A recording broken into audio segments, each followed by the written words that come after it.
Episode 29 की starting होती है और मिस्टर जून यूहान को बोलते हैं, हाँ मैं करता हूँ सिर्फ अपने आप से प्यार, तो इसमें गलत क्या है? और अगर मैं अपने आप से प्यार नहीं करूँगा तो दूसरों से कैसे कर पाऊँगा? और अब दुनिया को पता लग जाना चाहिए कि तुम्हारी सास पागल है और इससे तुम्हें बहुत शर्म आने वाली है।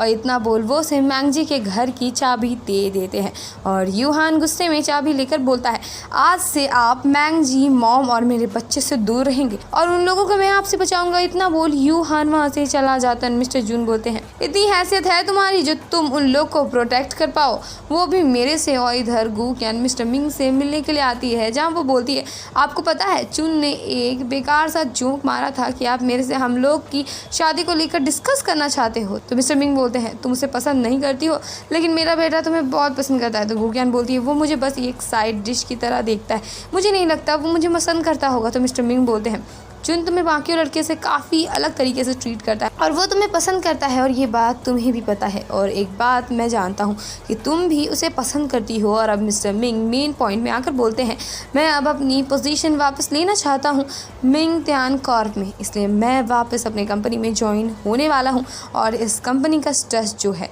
वो मुझे सहा नहीं जा रहा।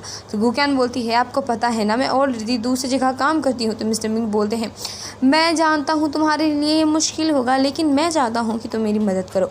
और तुम्हें तो पता है चुन को ये सब काम में इंटरेस्ट ही नहीं है और श्याओ अभी ये सब कुछ संभालने के लिए बहुत छोटी है और मुझे लगता है मेरे पास उस पोजीशन के लिए सबसे ज़्यादा सुटेबल तुम ही हो। तो गू कैन बोलती है, इस मैटर को लेकर मैं आपसे प्रॉमिस तो नहीं कर सकती हूँ और बहुत वक्त से मैं सिविल सर्वेंट बनना चाहती थी और ये मेरा सपना था जो कि पूरा हो चुका है और मैं इस जॉब को बिल्कुल छोड़ना नहीं चाहती।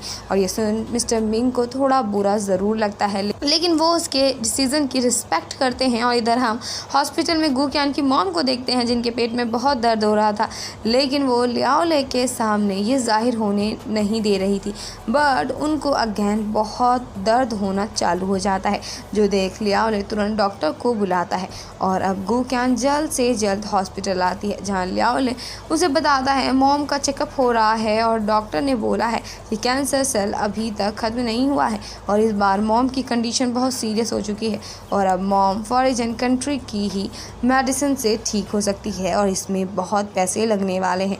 और ये सुन गू कैन घबरा सी जाती है और लियाओले बोलता है, डॉक्टर ने बोला है हमें 30,000 पैसे जमा करने को। और ये सुन गू कैन बहुत फिक्र में पड़ जाती है बिकॉज इतने पैसे जमा करना काफ़ी मुश्किल था।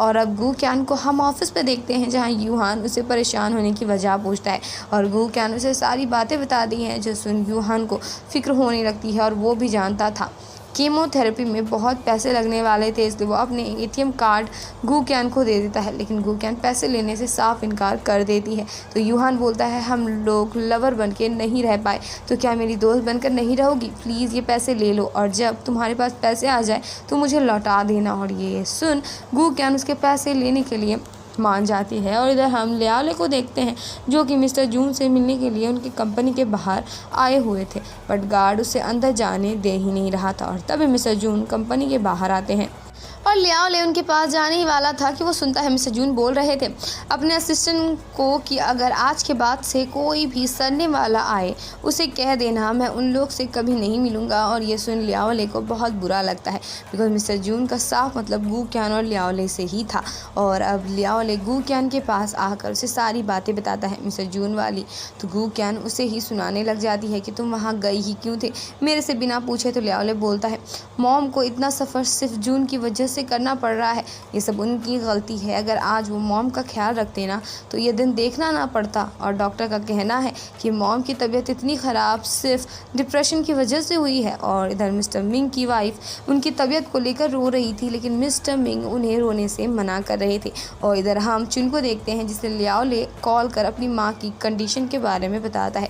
तो चुन बोलता है, जो भी मेडिकल के बिल्स होंगे उसे मैं मैनेज कर लूँगा मेरे डैड से पैसे लेकर। और ये सारी बातें मिस्टर मिंग सुनते हैं जो सुन उन्हें भी समझ आ जाता है पक्का गू कैन की मॉम की कंडीशन सीरियस हो गई है। और इधर गू कैन और लियाओले अपनी मॉम के सामने प्रिटेंड कर रहे थे खुश होने का बट मॉम सब समझ गई थी और उन्हें वो बता देती है कि उन्हें ऑलरेडी पता है कि उन्हें ट्यूमर नहीं बल्कि कैंसर है। जो सुन ये दोनों हैरान पड़ जाते हैं और मॉम बताती हैं ये उन्हें उस दिन पता चली थी जब उन्होंने लियाओले और चुन को इस टॉपिक को लेकर बात करते हुए सुना था। और अब मॉम इन दोनों को कीमोथेरेपी करवाने से मना करती है बिकॉज उसमें बहुत खर्च था। बट कौन बच्चा इसके लिए मानेगा जब बात उसकी माँ की जान खत्म होने में आ जाए। और इधर हम चुन को देखते हैं जो कि अपने डैड से पैसे मांग रहा था मेडिकल फीस के लिए, और वो उन्हें एक चेक साइन करके देने को बोलता है, जिसके लिए डैड मान जाते हैं और बोलते हैं मैं जानता हूँ तुम्हें कंपनी में कोई दिलचस्पी नहीं है, बट फिर भी मैं तुमसे एक आखिरी बार पूछना चाहता हूँ, क्या तुम मिंगथियान कॉर्प के डायरेक्टर बनना चाहोगे। तो चुन बोलता है मैं आपको सच बोलूँगा, मैं कंपनी में वापस नहीं जाना चाहता। और अब हम लोग रात का सीन देखते हैं जहाँ डैड को डॉक्टर की एडवाइस याद आ रही थी, जिसमें डॉक्टर का साफ कहना था उनकी कंडीशन बिल्कुल भी ठीक नहीं है, इसलिए उन्हें जल्द से जल्द अपने नेक्स्ट स्टेप के लिए रेडी रहना होगा। और अब हम नेक्स्ट डे का सीन देखते हैं जहाँ गू क्यान और मिस्टर मिंग एक साथ थे और मिस्टर मिंग उसे चेक देते हैं और बोलते हैं इसे अपनी मॉम का मेडिकल बिल पे कर देना, और मैं इसलिए तुम्हारी मदद कर रहा हूँ बिकॉज हम दोनों बेस्ट फ्रेंड हैं। गू कैन वो पैसे लेने से मना कर देती है बिकॉज उसने लास्ट टाइम मिस्टर मिंग की हेल्प करने से मना कर दी थी, जिस वजह से वो बहुत एम्बैरेस्ड थी। और तभी मिस्टर मिंग उसे बता देते हैं कि अब उनके पास बस 2 महीने बचे हैं, जिसमें गू कैन हैरान पड़ जाती है और बोलने लगती है कोई तो तरीका होगा ठीक होने का, जैसे मेरी मॉम का भी कैंसर ठीक हो सकता है और आप तो अमीर भी हो तो मेडिकल फ़ीस में दिक्कत भी नहीं होगी। लेकिन मिस्टर मिंग उसे साफ बोल देते हैं अब कोई चांस नहीं है, और इस बीमारी के बारे में उनकी वाइफ और बस वही दोनों जानते हैं। और मिस्टर मिंग उसे इसके बारे में चुन को बताने से मना करते हैं और गू क्यान बहुत इमोशनल पड़ गई थी।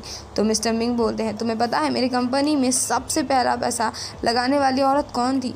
वो थी चुन की मॉम, जो मेहनत करके रेस्टोरेंट से मुझे पैसा दिया करती थी मेरी कंपनी को हाई लेवल में पहुंचाने के लिए, और मैं इसलिए अपनी कंपनी जून के हाथ नहीं लगना देना चाहता बिकॉज उसमें चुन की मॉम की मेहनत थी। और ये सब सुन गू क्यान और ज़्यादा इमोशनल हो जाती है और बोलती है मिस्टर जून ने आपकी सीट छीनी थी ना, मैं ये जानती हूँ। तो मिस्टर मिंग बोलते हैं तुम्हें क्या लगता है मुझे सीट की पड़ी है, अगर वो कंपनी फेयरली चलाता तो मुझे इससे कोई दिक्कत थोड़ी होती, बट वो मेरी कंपनी को गलत वे से यूज़ करना चाहता है जो मैं होने नहीं दे सकता। और अब मिस्टर मिंग उसे इकोनॉमिकल प्रोजेक्ट में होने वाले घोटाले के बारे में बताते हैं, जो सुन गू क्यान को बड़ी हैरानी हो रही थी कि मिस्टर जून इतना नीचे कैसे गिर सकते हैं। और अब गू क्यान डिसाइड करती है कि वो मिस्टर मिंग के जगह लेगी उनकी कंपनी में, और गू क्यान ये सब बस पब्लिक के लिए कर रही थी। और उसके इस फैसले को सुन मिस्टर मिंग बहुत रिलैक्स और खुश होते हैं बिकॉज उन्हें पता था इस पोजीशन के लिए गू क्यान से बेहतर और कोई नहीं था। और इधर मिस्टर जून का असिस्टेंट उन्हें गू क्यान और मिस्टर मिंग के मीटिंग के बारे में बताता है, जो कि उसने जांच पड़ताल करके पता लगा ली थी कि वो दोनों मीटिंग कर रहे हैं, लेकिन मिस्टर जून को इसमें कोई भी प्रॉब्लम नहीं लगती। और असिस्टेंट बताता है कल मिंगथियान कॉर्प की 20वीं एनिवर्सरी है और इसलिए कल एक डिनर का प्लान रखा गया है। और अब हम जियान को रन के कंपनी के बाहर देखते हैं जहां वो चिपके खड़ा था, और वो धीरे से मिस्टर जून को पुकार के उन्हें अपने पास बुलाता है। मिस्टर जून अगेन उसके अजीब लुक को रेटिंग देने लगते हैं, और उनका असिस्टेंट भी सेम यही कर रहा था, जो देख जियान उनसे लड़ने लगता है। बट मिस्टर जून उसका मुंह बंद करवा के उसे असली मैटर के बारे में पूछते हैं, तो वो उन्हें बताता है जो स्टील बार का काम वो रात में करता है वो काम सुबह में करते हुए उसने कुछ लोगों को देखा। तो मिस्टर जून उसे बताते हैं काम जल्दी ख़त्म करने के लिए उन लोगों ने सुबह में भी ये काम करने के लिए नए लोगों को लगा दिया है, जिससे जियान बक करने लग जाता है, जो देख मिस्टर जून उसे जल्दी से यहाँ से भगा देते हैं। और इधर हम गू क्यान को ऑफिस में देखते हैं जहाँ वो मिस्टर जैंग को अपने रिज़ाइन लेटर देती है, जो देख मिस्टर जैंग उसे रिज़ाइन करने का रीज़न पूछते हैं, बट वो रीज़न बताने से साफ इनकार कर देती है। तो मिस्टर जैंग बोलते हैं लेकिन तुम्हें मुझे एक रीज़न देना पड़ेगा, तभी मैं तुम्हें कंपनी से निकाल सकता हूँ, और ये तुम इसलिए कर रही हो ना बिकॉज तुम्हारी मॉम की तबीयत ख़राब हो गई है, पर रिज़ाइन लेने की ज़रूरत नहीं है, तुम कुछ दिन की छुट्टी भी तो ले सकती हो। बट गू क्यान ऐसा करने से मना कर देती है, जिससे मिस्टर जैंग उसे सुनाने लग जाते हैं और उसे साफ बोल देते कि मैंने सोचा था तुम अलग हो, मगर तुम भी बाकी लोगों की तरह हो। बट गू क्यान भी उन्हें बोल देती है कि वो अपनी पूरी लाइफ पब्लिक को सर्विस करती रहेगी, चाहे वो इस कंपनी में रहे या ना रहे। और गू क्यान की ये सब बात सुन मिस्टर जैंग भी इस फैसले के लिए एग्री हो जाते हैं, और अब सारे कलीग्स मिलकर गू क्यान की मदद करते हैं उसके सामान को पैक करने के लिए। और गू क्यान यूहान के साथ ऑफिस से चली जाती है, और उसके जाते ही वहाँ मिस्टर फू आकर गू क्यान की बुराई करना चालू कर देते हैं, लेकिन मिस्टर जैंग उसे इग्नोर कर वहाँ से चले जाते हैं। और इधर गू क्यान बहुत अपसेट थी, और वो यूहान को बोलती है तुम्हें तो ऑलरेडी पता है मैं हमेशा एक सिविल सर्वेंट बनना चाहती थी, लेकिन क्या तुम्हें ये पता है मैं क्यों सिविल सर्वेंट बनना चाहती थी? और गू क्यान के इतना बोलते ही हम उसके बचपन के फ्लैशबैक में चले जाते हैं, जहाँ वो एक विलेज में कुछ बच्चे को पढ़ा रही थी और उन बच्चों को पढ़ाने में बहुत दिक्कत होती है बिकॉज उस क्लास के छत से पानी टपकता था। और एक बार तो गू क्यान की क्लास की बच्ची की बिल्डिंग में जलने से मौत हो गई थी, जिस वजह से गू क्यान को बहुत बड़ा सदमा लगा था। और अब प्रेजेंट टाइम में गू क्यान बोलती है, यूहान मैं तुम्हें इसलिए ये सब बता रही हूँ बिकॉज अब तुम्हें अच्छे से सिविल सर्वेंट का काम करना है और अब तो मैं सिविल सर्वेंट नहीं हूँ, इसलिए मुझे तुमसे बहुत होप्स है। तो यूहान बोलता है, तुम चिंता मत करो, मैं एक अच्छा सिविल सर्वेंट बनकर तुम्हें दिखाऊंगा। और अब हम नेक्स्ट डे का सीन देखते हैं, जहाँ गू क्यान मिंग त्यान कॉर्प के 20वें एनिवर्सरी पार्टी में आई हुई थी। और अब गू क्यान के पास उनकी पूरी फैमिली आती है, उन लोगों में थोड़ी बहुत बातचीत होती है और मिस्टर मिंग स्टेज में आकर एक लंबी सी स्पीच देते हैं और अब वो अनाउंस कर देते हैं कि अब उनकी जगह उनकी कंपनी में गू क्यान लेगी, जो सुन सब हैरान पड़ जाते हैं। और मिस्टर जून के असिस्टेंट की वॉट लग जाती है और अब सारे रिपोर्टर्स मिलकर गू क्यान से सवाल करने लगते हैं और मिस्टर जून का असिस्टेंट उन्हें कॉल करता है। और इसी के साथ इस एपिसोड की एंडिंग हो जाती है।